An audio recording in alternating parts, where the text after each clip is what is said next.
America Iran ਦੇ ਵਿਚਕਾਰ ਬਾਤਚੀਤ fail ਹੋ ਗਈ ਹੈ। ਪਾਕਿਸਤਾਨ ਦੇ ਇਸਲਾਮਾਬਾਦ ਦੇ ਵਿੱਚ ਇਹ ਮੀਟਿੰਗ ਰੱਖੀ ਗਈ ਸੀ, ਜਿਹੜੀ ਵਿਦੇਸ਼ ਅਮਰੀਕਾ ਦੇ ਲਈ ਰਵਾਨਾ ਹੋ ਗਏ ਨੇ ਤੇ ईरान ਬੋਲਿਆ ਕਿ ਹੁਣ बातचीत की कोई योजना नहीं। दरअसल 21 घंटे तक चली इस मीटिंग दे विच कोई भी नतीजा नहीं निकल सकिया।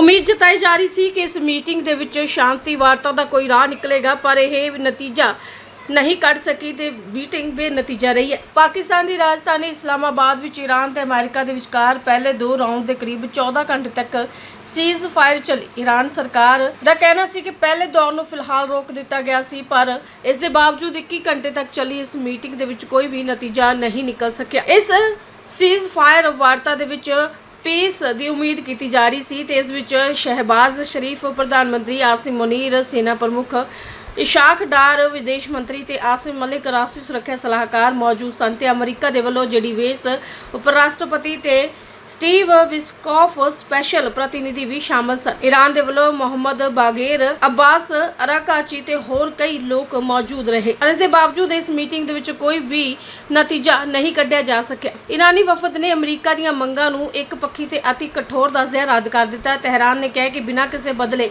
जिवें भारी पाबंदियां हटाउण ते लेबनान विच इजरायली कार्रवाइयां रोकण ते अपना न्यूक्लियर प्रोग्राम खत्म नहीं करेगा, जबकि अमरीका ने स्पष्ट वचन मंगिया है कि ईरान ना तां न्यूक्लियर हथियार बनाने की कोशिश करेगा ते ना ही उन्होंने तेजी नाल तैयार करने वाले साधन विकसित करेगा। 7 अप्रैल को ऐलान की गई 2 हफ्तिਆਂ की अस्थाई जगबंदी का हुण भविख अस्पष्ट है ते समझ नहीं आ रही कि हुण अगे की होवेगा, क्योंकि कहा जा रहा है कि जेकर दोनों देशों के विच हुण वार्ता शांति वार्ता नहीं हुई, 21 घंटे की मीटिंग बेनतीजा रही है तो इसके नतीजे भी काफ़ी भयानक हो सकते हैं। दस दिए कि ईरान ते इजराइल विचकार जारी टकराव दे विच काफ़ी ज़्यादा नुकसान होया, कई लोगों दी जानां चलियां गईयां। सब तो वड्डी गल यह है कि किसी भी नतीजे ते दोनों देश नहीं पहुँच सके ते यह जो मीटिंग है वह बेनतीजा रही है। 21 घंटे बाद वापस जिहड़ी बेस दा काफिला अमरीका वाल रवाना हो गया। Well, good morning, everybody. And let me say a couple of notes of appreciation. First of all, to the Prime Minister of Pakistan and to Field Marshal Munir, who were both incredible hosts. And whatever shortcomings in the negotiation, it wasn't because of the Pakistanis, who did an amazing job and really tried to help us and the Iranians bridge the gap and get to a deal. We have been at it now for 21 hours, and we've had a number of substantive discussions with the Iranians. That's the good news.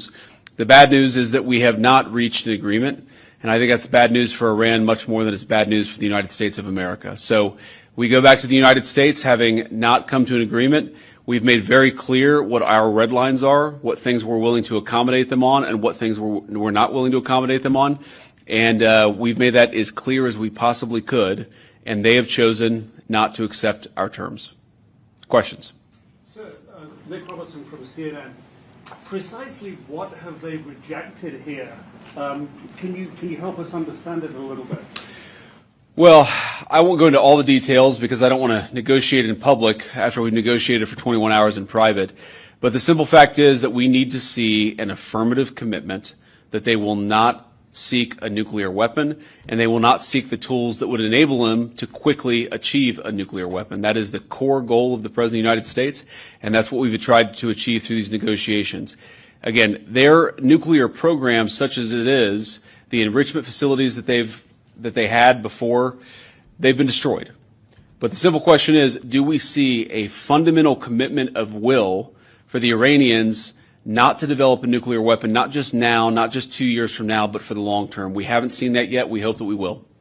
Jen. Was there a framework on anything? And also, did the Iranian frozen assets come up, and did you reach any conclusions on those frozen assets? We talked about all those issues, Jen, and we talked about a number of issues beyond that. And so certainly those things came up. But again, we just could not get to a situation where the Iranians were willing to accept our terms. I think that we were quite flexible. We were quite accommodating. The President told us, you need to come here in good faith and make your best effort to get a deal. We did that. And unfortunately, we weren't able to make any headway. Preston. Mr. Vice President, how often did you communicate with President Trump throughout the negotiations? There were reports that there were multiple rounds where there were breaks in between negotiations. How often did you communicate with the president throughout those rounds, and what was he saying as you were going through these negotiations that you said fell short? Yeah, obviously we were talking to the president consistently. I don't know how many times we talked to him, a half dozen times, a dozen times over the past 21 hours. We obviously also talked to Admiral Cooper, to Pete, to Marco, to the entire national security team. We talked to Scott Bessent a number of times. So look, we were constantly in communication with the team because we were negotiating in good faith.